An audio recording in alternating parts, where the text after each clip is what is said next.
God bless my haters. God bless fake hoes. God bless these haters. Cause God only knows that. All I do is get it. All I do is get it. All I do is get it. All I do is get it. All I do is get it. All I do is get it. All I do is get it. All I do is get it. Hola. I'm working on my Spanish. Did I do good? Hola. That was Hi. such a cute hola. Thank you. Hi, everybody. We are back. I'm Shirley Ann Phillips III. And I am Emmanuel Anzules, aka Fox Baldwin. AKA Fox Baldwin with the sexy specs going on. Are those new? No, I've had them for a while. I actually need to trade them in because I feel like they're out of style. No, I I like need to, them. I need to get maybe a different shape. I don't know, something different. Something Like looks different. Either you lost weight, they're sitting different on your face. I don't know what's happening. They don't look I like lost weight, maybe. Maybe you lost weight. I like that we're coordinated. Black and white. I know we didn't even plan for this. We did not plan for this. We are back, you guys, and there's a lot going on in the world, so we're gonna try to give you the You gotta condense it. Condense. Yeah. Our topic today. Version. Our topic today is dementia and Alzheimer's in POC, people of color, or Black and Brown communities, however you want to word it. It's a thing. It is a thing, and it's like the elephant in the room that nobody wants to talk about, but everybody has kind of dealt with at some point or knows someone that's dealt with it. So we're going to have our guest on today, Mr. Asoniti Foster from Puzzle 2020. She's going to talk to us a little bit about it. But I can't keep up with like the deaths and the shootings. Surely. It is literally unbelievable, laughable. It's almost like you feel like you're living in an alternate universe.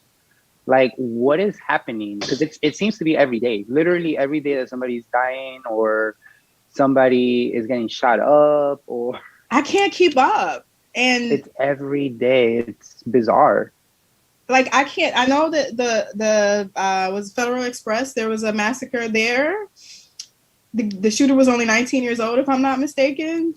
That was today, right? No, that was like 2 days ago, I believe. I just woke up and they said that another 8 people had been killed, like in the middle of the night. So these people, like the families, were still being notified when I turned the news on in the morning. They hadn't even notified all the families. So they're like, we have to be very careful what we report because some people don't know that their loved ones have been killed. So there was that. Yeah, there was a shooting today in Austin. There was something today in was it in Wisconsin? Well, the one I'm talking about is Austin. 3 people are dead. Oh my God. And it's a former detective. Oh my God. I haven't even heard about that because I didn't watch the news today. The last thing I heard was Kenosha, Wisconsin. Someone. Oh my God. It's like not like it never stops. I just don't know. Like what can we do about it? Like there's nothing we can do about it as civilians. You know, people say like, "Oh, your representatives have your voice and your best interest," but that's not working because they're not. I feel like they're not making any moves, and if they are, nothing is noticeable to us because it just seems like every day somebody is getting killed. And we're in the middle of a pandemic still. I don't care. In the middle of a pandemic. It's sad, you know, because a lot of it is it's mental illness. It's mental illness. Even the white supremacy, it's all mental illness to think that you have the right to take someone's life because of the color of their skin. I don't care what anyone says. That is not a sane person that will believe something like that. So yeah, I'm a little concerned with this whole DMX memorial happening in Brooklyn because I've witnessed violence already at 2 vigils that I went to, and there was in Yonkers. In Yonkers, and then there was one in Mount Vernon. I politely declined to attend that because I already knew it was at night, and I heard that there were 2 shooting incidents there. So I mean, you already know. Like, he wouldn't want that though. That's the thing. That's why I'm like, you guys are here. like in the first few days after he passed, they were very, respectful and polite, and everybody was very conscious and intentional about how they mourned. But now it's just bikes and guns. Like that's all I hear. That's all I see. And I'm just concerned that they're having this in Brooklyn at Barclays nonetheless, because you have to have a ticket, which is going to cause a whole another level of issues because people are still going to go whether they have a ticket or not. Of course. Of So, course. I worry about his legacy, right? I worry about his reputation. Are people going to judge who he was and what he did as an artist and a person of his community and of many communities, he was right? doing Like, so much good. He was doing so are much they gonna good. judge? Yeah. Nobody's talking But about that. no, of course All I not. keep hearing And about drugs, right? is, Like oh, the he was troubled, overdose he was and on drugs, this and that. But he had moved past that. He like certain songs he said the last interview was what's it called with Nori Smoke Drink Champs.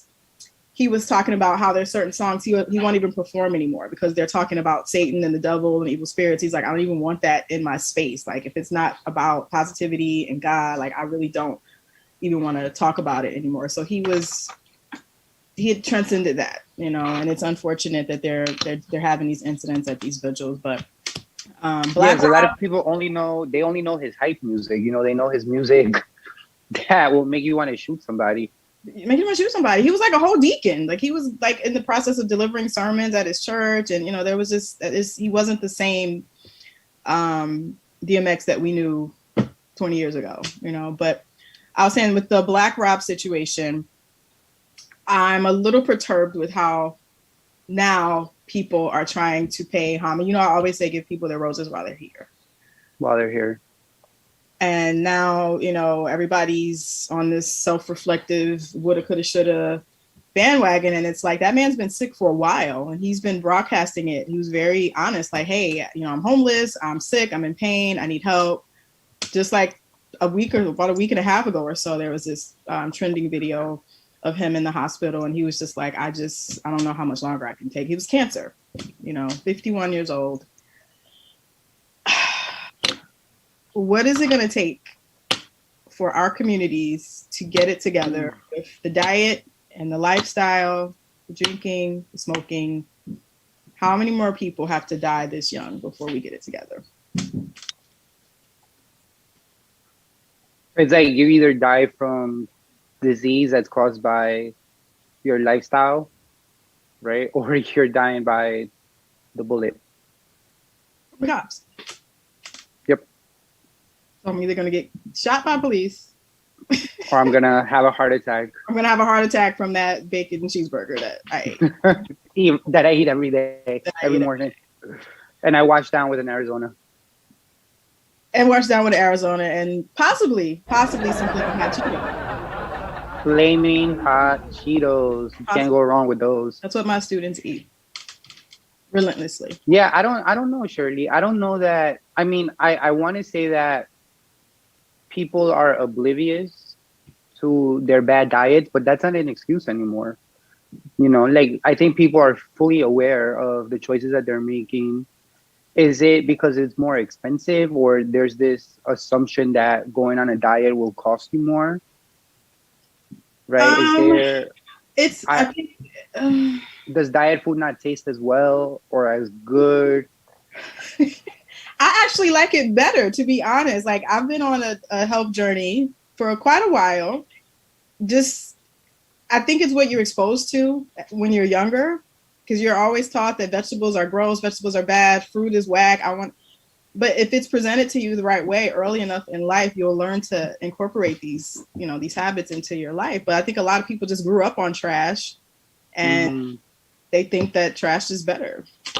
And I also think something that I'm seeing with a lot of my students, we're remote, so I don't get to see them in person, but I think that the idea of motivation like transcends a lot of different parts of somebody's life, right? So like diet and your lifestyle and your choices, your healthy or not healthy choices, they need to be guided by some sort of intrinsic motivation, right? You need to have an end goal. Like, I want to lose weight because, like whatever the reason is, you want to lose weight.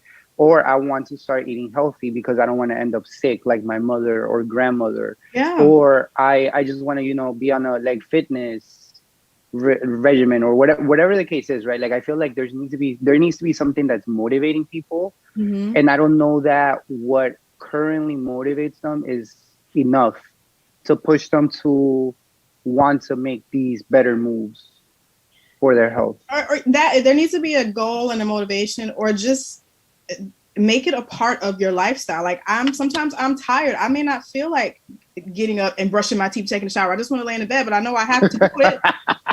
I have and I don't question it. Nobody has to force me to brush my teeth and take a shower. It's a part of my lifestyle, whether I feel like doing it or not. And we just don't do that enough in our communities. We just don't. And so, it has a negative connotation and negative, what do you call it, stigma attached to it. So, Yeah, it's I see too much of it, right? Like within my own family, like a lot of my family members are motivated to want to lose weight, and I see them go on diets, or they stop drinking for a little bit and then they go right back to it.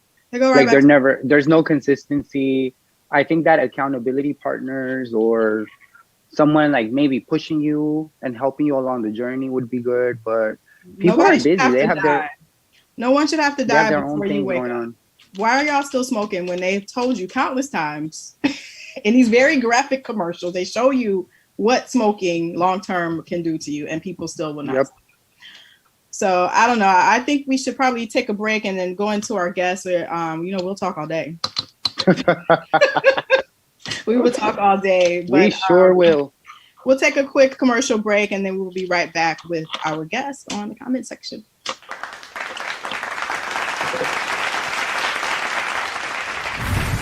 As mighty armies clash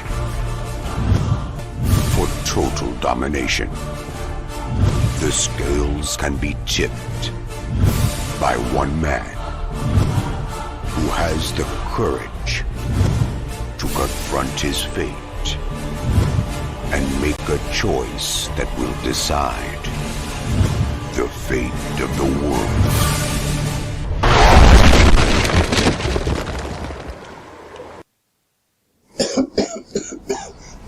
Guys put a lot of smoke in today. Wow. But anyway, we expecting a real superhero? I don't think so. The real life superheroes are the ones that are helping out in their community today.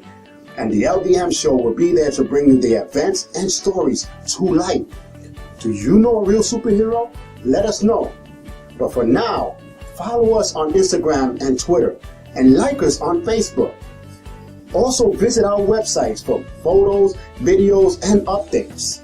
But until the meantime, hey, I gotta be out of here.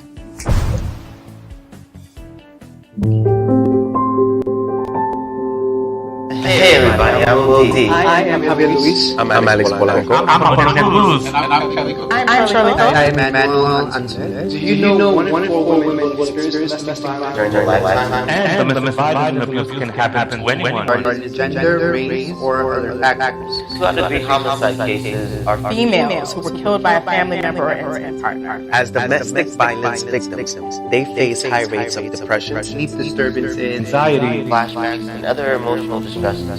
And without help, witnesses of domestic violence are more vulnerable to become abusers themselves. thus continuing the cycle of violence in the next generation. Hello, I'm Charles Aloma. Join the LDM network and Safe Horizon and take a step into changing these facts. So if you are or know someone that is being abused, please call the City Domestic Hotline at 1-800-621-4673. So that is 1-800-621-HOPE. speak up, Speak out. And make a difference. And just know that you don't have to deal with this alone. There is help.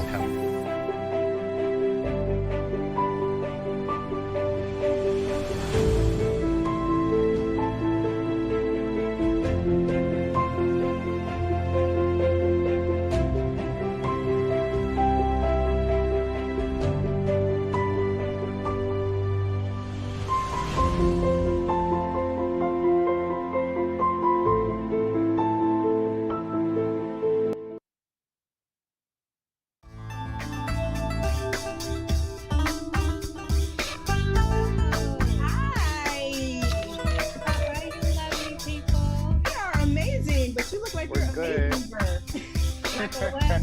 Amazing girl. I just made that up. Oh, I love made up words. You know what? First of all, welcome back, you guys. I'm Shirley Phillips. We are back with the comment section. And Charles, I just wanted to say something. I've been wanting to tell you this for a few months. I hate that commercial because that was like 30 pounds ago.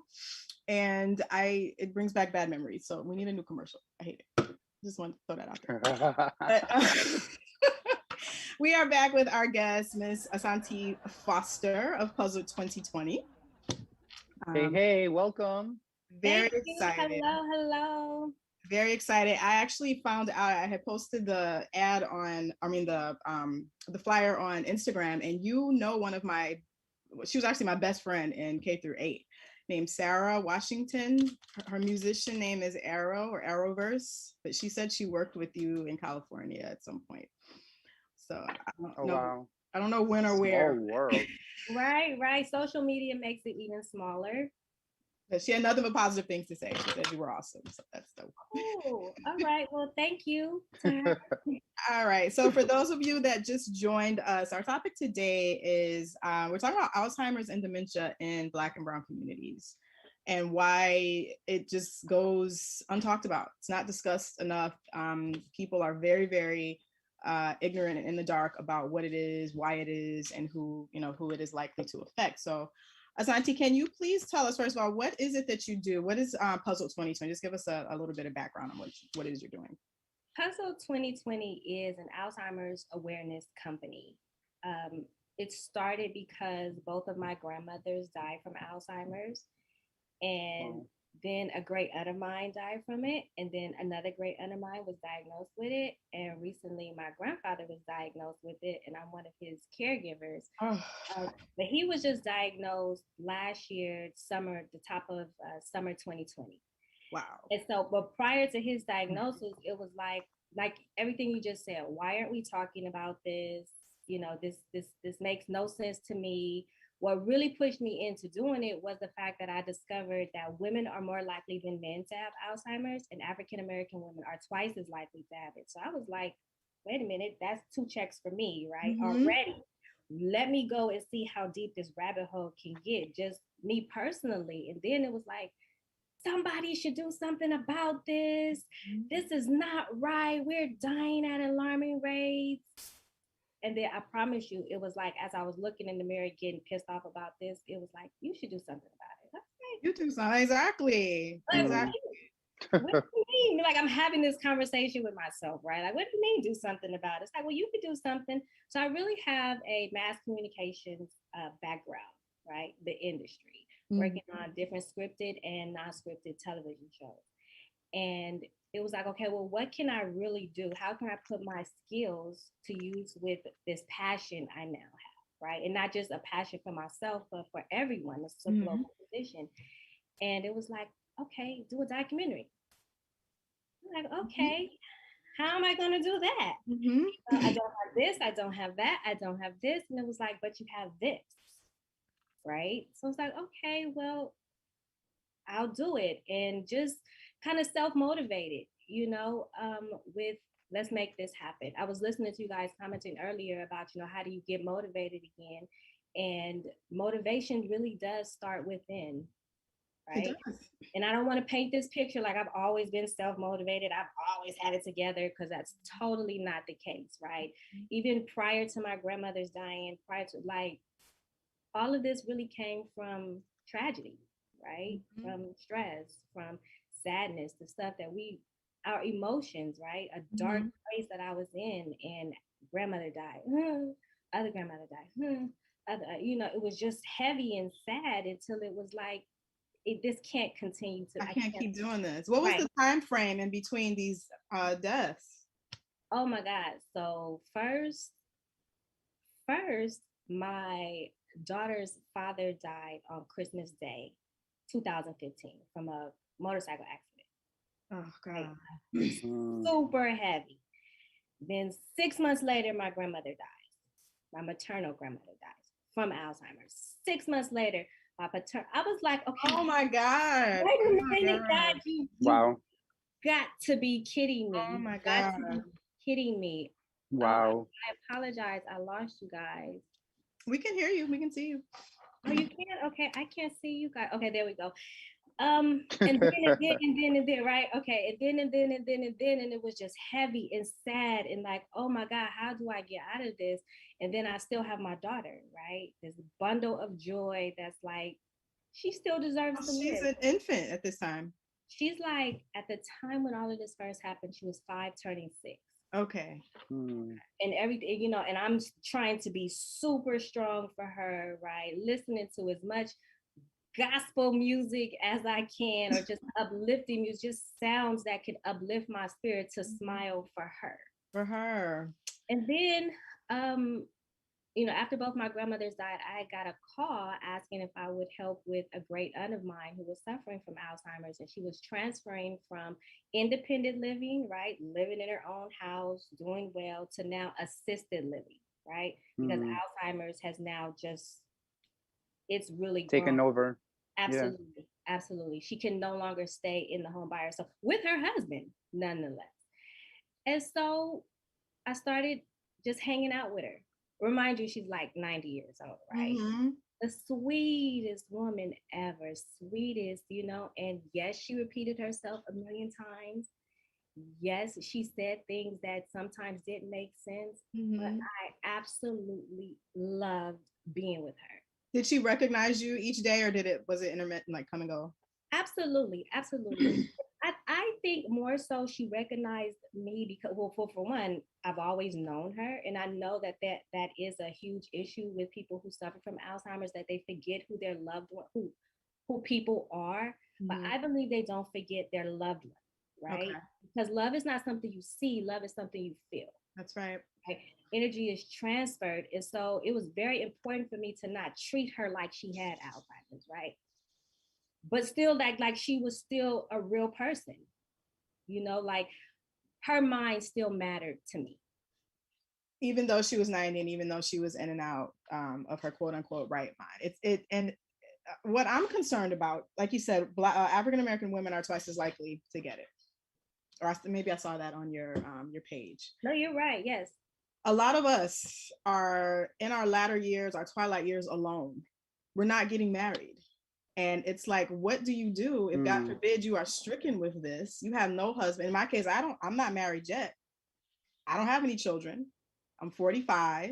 The likelihood of me getting married and having children is, at this point, is very slim. Who's gonna come and see me? Who's gonna take care of me? And this is the conversation that people need to start having before they're put into that position, with our health proxies and power of attorneys and things like that. So my question to you is, when should someone become concerned? If they are, first of all, what are the symptoms? And at what point should you become concerned?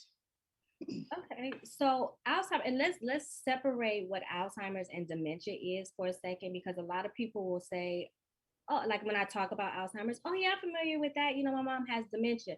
Yes, they are related, right? Let's look at dementia as the house. And Alzheimer's is a room in the house, right? Dementia is cognitive impairment, meaning there is something going on in the brain that's not quite adding up, in layman's terms. The Alzheimer's affects the hippocampus, right? Like right here somewhere, right? In the back. But the hippocampus is responsible for your memories. So Alzheimer's is when your memory has been affected. And addressing your question in regards to when should someone be concerned, you should be concerned the minute you feel like you are forgetting something, right? Because here's the thing about Alzheimer's awareness. The goal is prevention. So I'm not really trying to say, okay, everybody go get checked out, 65 and older. No. Studies have shown that by the time you are diagnosed 65 years and older, you started showing signs, 10, 20 years prior? That's right. So why are we waiting until we get 65? That's right. This is not a senior condition. By the time you are a senior, it is a worse off condition. But we should start like in our 20s, in our 30s. To be honest with you, we should never stop exercising our brain. That's right. Everything we did as a child, right? Eat right, exercise, play with our friends, whatever faith that you have, all of those things that we did as a child, we should continue doing those things well past the 12th grade. That's right. Emmanuel, we talk all the time about like our students. We do. And how they're losing like their ability. They don't remember. I mean, not saying that my students have, early onset Alzheimer's or dementia. I'm saying that they're not active. They don't go out and play. They don't play sports. They're in the house. They're just either sitting, doing nothing on TikTok, which requires absolutely no cognitive ability at all. They have no vocabulary. They have trouble expressing themselves. They don't know how to communicate. A lot of them have become socially awkward. They are apathetic, and it's very, very scary. And they're young. These are, for me, 13 and 14-year-olds. And even Emmanuel, he's saying he teaches high school and he notices the same thing. So COVID definitely didn't help the situation, but they were this way before COVID. So I'm thinking at 25, at 35, what is going to happen to these children? Because no one is doing anything, and I only see it getting worse with them. So what are some things that people can do? Like you said, I know exercising and making sure you're eating healthy, but aside from that, are certain people just susceptible to getting it from heredity? Like even if you did work out and eat right, are you just likely to get it if it runs in your family regardless of those things? I was like, I'm no doctor, right? But from my research and studies, I would definitely say that you have a higher chance of getting, like myself, right? But I eat right. I exercise. And let's be clear, my exercising is not, this 60-minute hardcore workout, right? Sometimes, because what we want to do is keep the blood pumping and circulating so that the blood can bring fresh oxygen to your brain. Mm-hmm. When you're idle, then the blood is dead, the oxygen is not getting there. And so there goes what an idle mind is the devil's playground. Right? That's right. That's right. Emmanuel, have you experienced this before? Have you had like family members or anybody that has suffered from Alzheimer's or dementia, rather? Yeah, not in my family. I'm trying to think of family members who are older, who have had some sort of like cognitive or memory lapse or some sort of memory issue. And I did have, when I was growing up, much older relatives who also had that in addition to something else. Mm-hmm. So they died from like a cancer or a heart attack or one of those other things. But I always noticed that they were off, even as a kid. Right? You noticed it, right? And I noticed it. I was very like savvy, right? Like I knew when somebody was off, even as a child. And it just seemed to be such a norm. Like everybody around me was kind of the same, like this like vacancy in their face. And you can kind of tell like something was off with a lot of them. So they probably just all thought, it was the same. Like life was normal, I think we dismiss it. Like I think, at least in my family, my godfather had Alzheimer's and ended up passing away from it. But we dismiss it and we say, oh, they're just old, they're senile, they're old. And I'm like, then how come there's some 95-year-olds that are in perfect shape, perfect health? They don't have symptoms of any of this, And is there a difference between just senility? Hope I'm saying that right. And dementia, or are they one and the same? Do you know? One and the same. And it was senile because that was so the first person diagnosed with Alzheimer's was a woman in Germany. She was under 65. Wow. She died when she was 55, and her husband had admitted her to a mental institute there. And it was a doctor named Alois Alzheimer's, hence the reason why it's Alzheimer's, who found that her condition, her mental condition was different from everyone else's, right? Because everyone else might have been, again, in layman's terms, like, I don't want to say crazy, right? Because that sounds like such a bad term to use. Like mentally impaired in some way. Mentally impaired. There you go. Let's go with that. But during that time, it was crazy, right? It wasn't mentally impaired, right? That was what they were saying. That was why her husband took her there, because he was like, my wife is crazy. She's insane. Right. She is accusing me of cheating. She is like, apparently, she just like really started to come up with a lot of things. He felt like, look, you're accusing me of all of this stuff. This isn't it. You're crazy.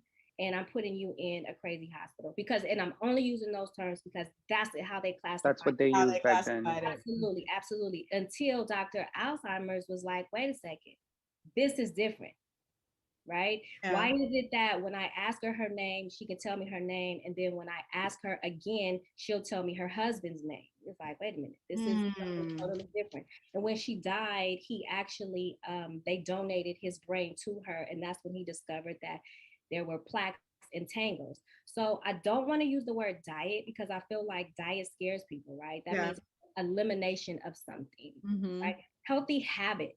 We have to incorporate those more because that's how you get those plaques and tangles. If you don't exercise the brain. So again, going back to your question, playing games, right? I grew up playing games. My favorite game is dominoes. And I learned dominoes in school as a counting game. This wasn't some like backyard boogie, hey y'all, let's turn it up and play some bones. Have I done that now as an adult? Absolutely. As a child, this was a fun counting game, right? And really exercised our brain and got us to thinking, what can go here? What can make this work? What can make that work? And we're forgetting to do those things now. Old Maid. When is the last time you seen Old Maid? I might be dating myself, right? Even like Uno, like we did all of those things.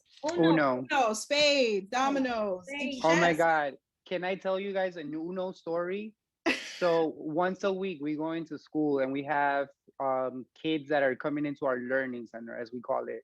So we have these kids, these same 10 kids in our room, you know, like everybody gets tested weekly, whatever, but it's the same 10 kids and we all have masks on and all the precautions are being met or whatever. But point is, the kids decided that they last week wanted to play Uno. So our instructional assistant brought in an Uno deck, and I thought the kids were gonna kill me and my co-teacher.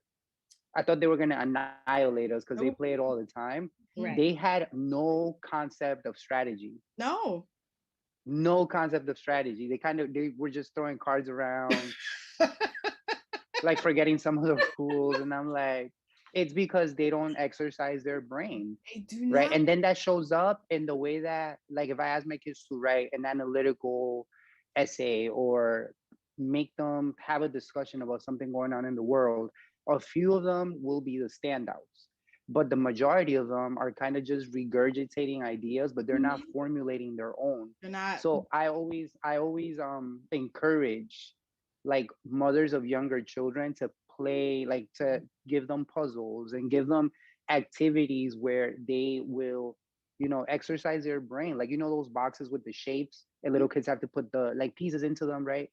I feel like a lot of our students haven't played with enough of those. But look at what you just said. That's the name of her whole organization is Puzzled, and there's like pieces, and then there's missing pieces of this puzzle. And I still think that there's a lot that they don't know about why people get this. And then I'm like putting two and two together with why women and then African American women or people of color might be affected more.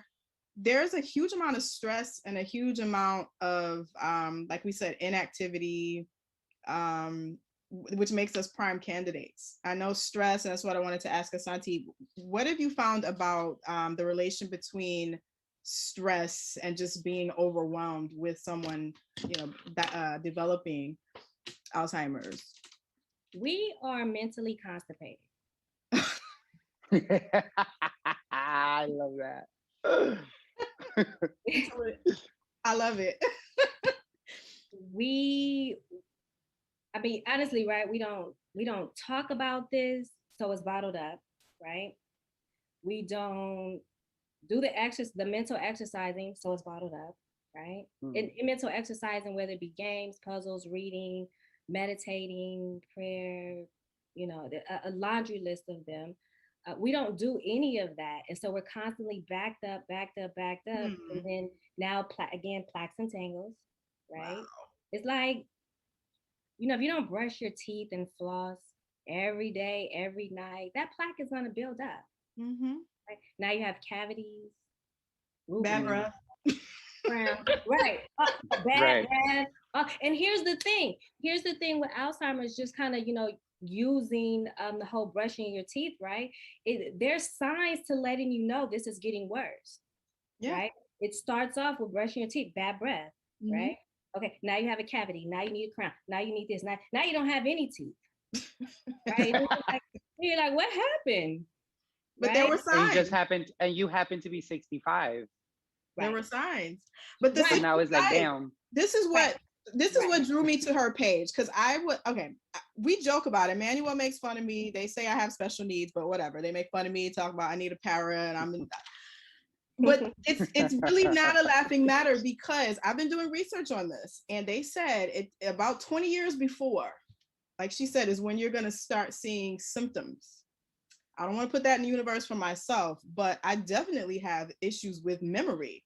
Like people that I taught 4 or 5 years ago, like students that I was actually cool with, they're like stalking my life on Instagram and Facebook. And I'm like, who are you? They're like, Miss Phillips, remember you used to, and then as they say things, I'm like, oh, now I remember who you were. Wow. But like, this is not normal. But however, I can remember song lyrics from 1982. So it's like, what is it that makes certain things leave my memory and certain things stay in my memory? And then the last thing I'm going to say, and I want you to comment on this, Asoniti, there were 2 cases that I found where people were diagnosed with early onset Alzheimer's in their 40s. 45, 49, there was 1 man, 1 woman, both teachers. Both were teachers, and they said they had been complaining to the doctors, like, something's not right. My memory is off. I'm forgetting like the routes to certain places that used to be familiar.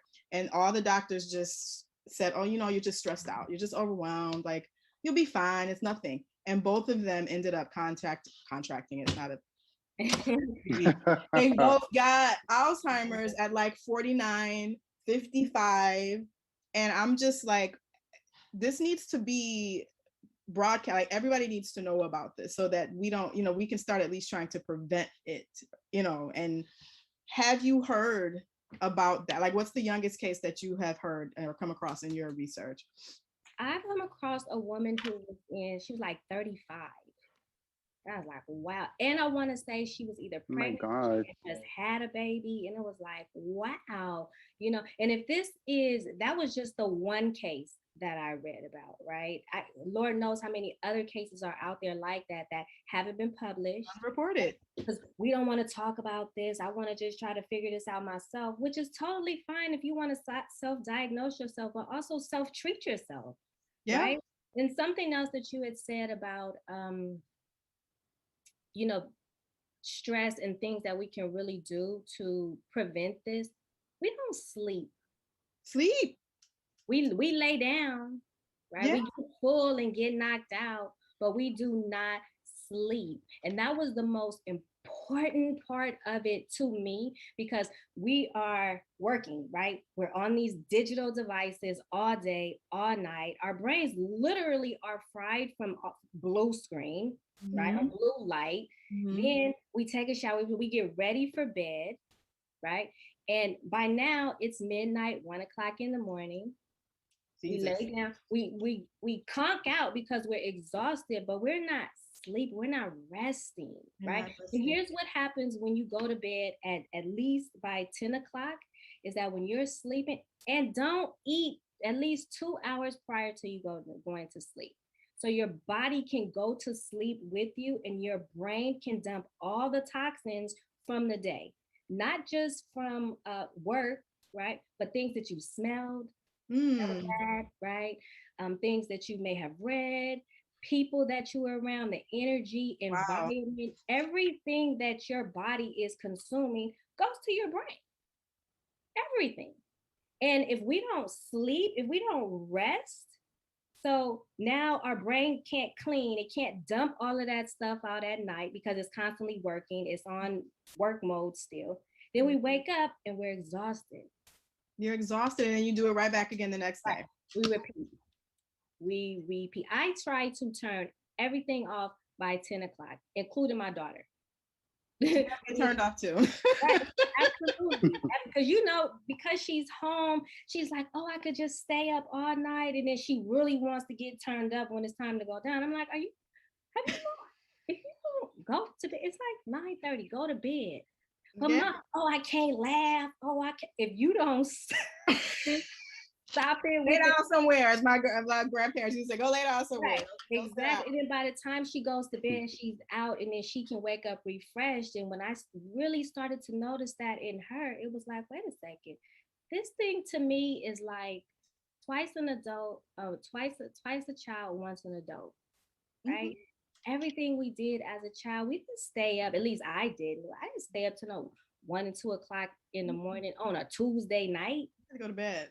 Right. Whether you were tired or not. Exactly. Whether you were tired or not. We have to do that to ourselves. We have to make ourselves go to sleep. Go to sleep. So for those of you that are listening, we need to get more sleep. I need to follow that.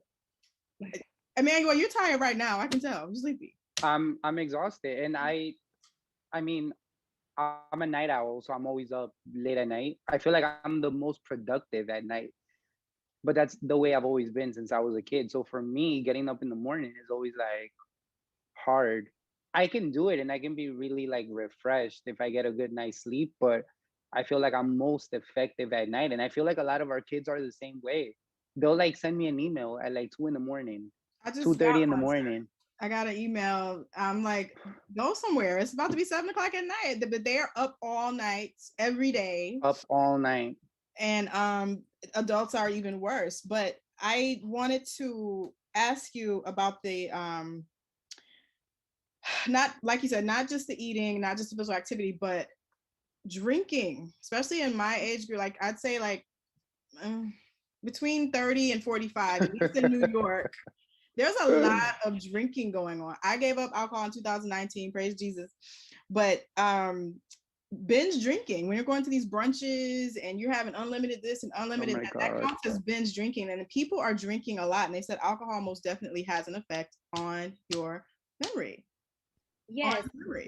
And that's why you tell them, can you refill on a glass of water? Unlimited water. Yes, and we have to drink more water, and feel free to add fruit to your water, right? We're dehydrated, again, mentally constipated, all of that. What does that sound like? That sounds like a concoction of death. We're not eating right, we're smoking, we're drinking, we're partying all night. Like, that's a concoction for death. It is. It is. And this is we're scary. Hanging around toxic people. Toxic like people. who are giving us their energy. Absolutely. So now you're toxic all around. That is so true. That is so true. And especially people in communities of color take on the problems of others. Oh my God. Right? Like if your mom has issues, you take those as your own. If your best friend is going through something, you have to go through it with her. And especially for Black women, how much do Black women do for their families, and we're doing it by ourselves, man. This is why it's so scary. We're doing it alone. There are so many like single mothers, or even sometimes you might be married, but you're still carrying the weight, or most of the weight of the family because of whatever issues your husband or your boyfriend has. So it's like we're doing all of this, and we're dying alone. And that's why I'm like this. If nothing else, women, it's not just Black. I think you said all women are more susceptible to getting this than men in general, right? Right. So it's all women. But then Black women are twice right as likely in the national average. In the national average here in the United States, right? Other countries have different rates, but here in the United States, that is what ours are. And we definitely need to focus a lot more on self-care. It's funny, Emmanuel, that you said that, we take on other people's problems. I literally just this year was like, no to everybody. No. I was so busy listening. As you should. And it was hard, right? Because I feel like I'm a person where, like you said, I want to help everybody, right? I want to save the world, but I'm losing myself. That's a real issue. That's not just something that some Mimi that I saw, like, oh, I'm feeling that. No, that was a real deal. And when I couldn't hear myself anymore, I was like, oh no, I have to cut everybody off. And it hurt, right? Because these are family members, really good friends, Mhm. relationship. And I thought that letting go of all of that, I would feel lonely and, scared. No. It's that I have a friend right now who is, battling a condition. And as much as I want to be there for him, I can't. I can't. I can't right now. At least right now, right? Let me get to 100%. Let my cup runneth over. And then I can come I and can help you. I mean, I believe that's why we have two hands, right? One to drive forward and one to reach back. I'm with community. I'm with unity. I'm with help. I'm with support. But I can't do all of that for you and then I die. Oh. I this is Mm. eye opening. This is eye This opening. is so, I was gonna say, this is so, like, probably one of the most real conversations we've ever had. And I feel like it's like Alzheimer's and dementia are a culmination of your entire life and Yeah. the baggage that you Yes. carry with you. Your And brain has it's had enough. really scary. It's really scary to think about. Your brain has had enough. I was even thinking about the vitamin D. A lot of, unfortunately, I hate to say it, but a lot of African American people do not want to be in the sun. They've been told all their life, stay out the sun. You don't want to get too dark. You don't want to get too black. You don't want to. That's why you need the sun. Vitamin Right. D is necessary. And then on top of that, you're not, closing in the gap by taking at least a vitamin or eating fish. Or so it's like, where are you getting this needed nutrient from? And it's like you said, every check, we have all those boxes checked. Right. We have all those boxes checked. But I wanted to just go over some of the warning signs that I found, and then if I miss something, please correct me. But it says, of course, memory loss that disrupts your daily life. Trouble with words or speaking and writing that you never had before. Problem solving, even like you said with Uno, like simple things, mathematics, strategy, you have troubles with that. Difficulty holding conversations. So a lot of times they want to withdraw from people because they're embarrassed that they can't really keep up with the conversation.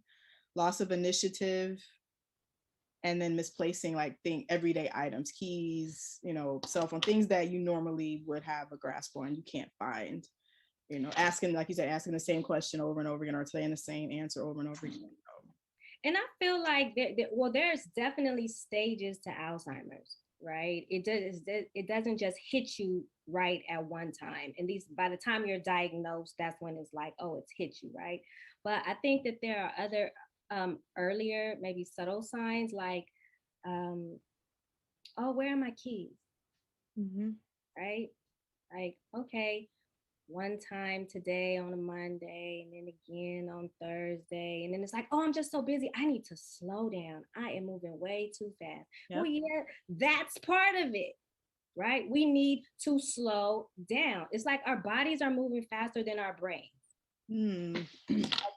Because we're not taking the time to stop and think. And so if you're not taking the time to stop and think, now you have these memory problems happening a lot more. Right. And of course, if you're doing absolutely zero prevention, it's happening faster. Right. It's accelerating it. Oh my God. Absolutely. Absolutely. And then you're chalking it up to, oh, I'm just busy. Oh, I just work. Oh, my family. Oh, my this. Oh, my that. We come up with excuses. Slow down. What are we rushing for? We all, and I mean this in not necessarily a malicious way, right? But more factual than anything. We all gonna die of something. The only thing we're certain of is we're all gonna die. It's the only thing that's certain. Of some, so what are we rushing towards? Early death?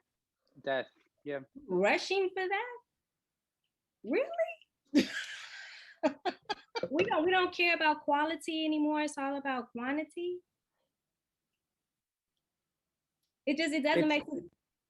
The rush, right? Like the hustle and the bustle. I think I always think back to like capitalism and how much it's affected the way in which we operate as a society, but also as an individual, as a community, right? And right now, we all need to have a job to survive, right? Everything is expensive, especially if you live in a large city, right? You need to, if you have kids, things are obviously more expensive to keep them float as well, right? So this doesn't allow for us to slow down. No.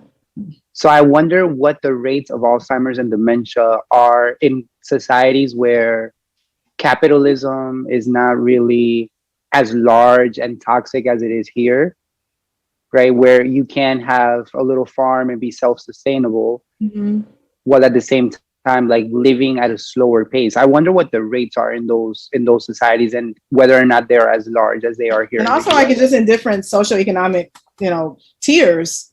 Are rich people less likely? Are poor people? Are middle class more likely? Because we're caught in between. So that's so interesting. Do some more research. We have about 1 minute left, but Asoniti, can you please tell us where, or tell our audience where they can find you, where they can view your documentary if it's completed?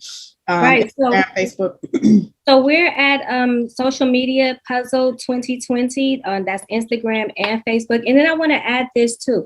This right here is a device that we have invented. It's a gratitude box, and it's something else that we don't do enough of to slow down. Right? Oh, wow.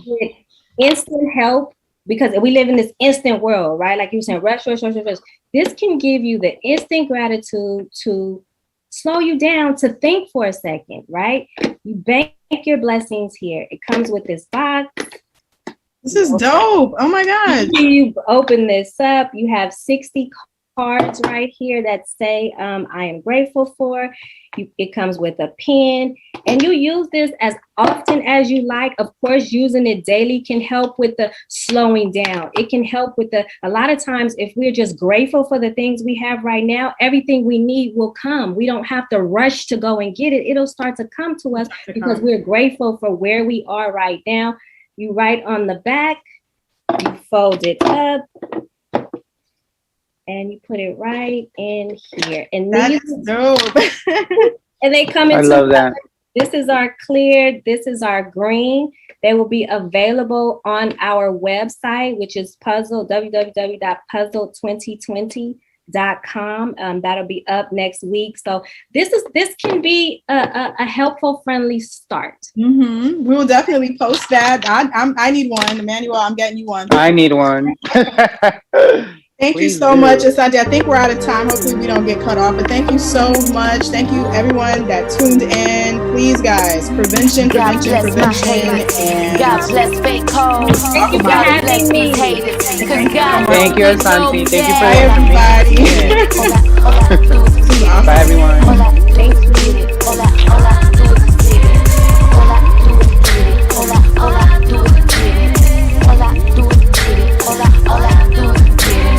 God bless you, snake niggas. God bless you, snake hoes. God bless you, fake players.